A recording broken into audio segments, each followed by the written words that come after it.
It takes a village. There is no I in team. People helping people. Crowd-like sayings seem to get tossed around a lot these days. But in the last decade or so, the crowd has proven to have really deep pockets. And due to several disruptive companies, the kindness of strangers has helped launch a whole new era of innovators. Way back in season 2 of this program in 2016, Ali Ward introduced us to the concept of crowdfunding when it was still relatively new. Ali interviewed founders at the forefront from 2 of the most innovative companies in this space, Kickstarter and Indiegogo.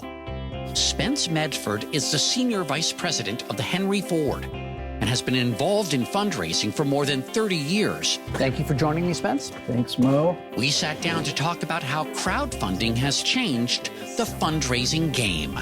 Let's kick things off in Brooklyn, New York, where I met up with Yancey Strickler, one co-founder of Kickstarter.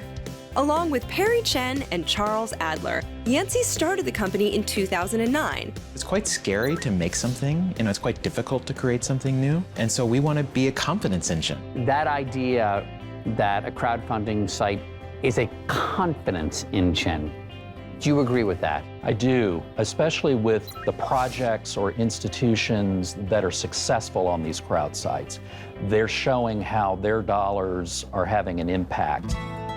Next, Ali traveled cross-country from Brooklyn to San Francisco, where she met Slava Rubin, a co-founder of Indiegogo, along with Danae Ringelman and Eric Schell. When we came up with the idea in 2006, the word crowdfunding didn't exist, and nobody was creating a democratic, open marketplace where anybody can raise money.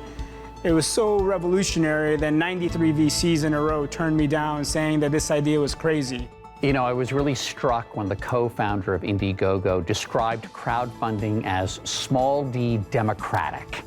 It really gives everyone at all levels an opportunity to participate in something where otherwise they may not have been able to.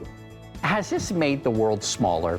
It has. The world is smaller. Anyone at any level, anywhere in the world, can participate in a project. There's low risk, low barrier to getting into a project. You could support it for $1. So if a young woman is making something that captures my imagination in Jakarta, in Indonesia, I can support her now. That same person in Jakarta may have never gotten that product off the ground, but because she was on a crowdfunding site, you saw her, you were interested, now you're a supporter, now you're an investor, and we've brought the world closer together, and that's a good thing. Yeah.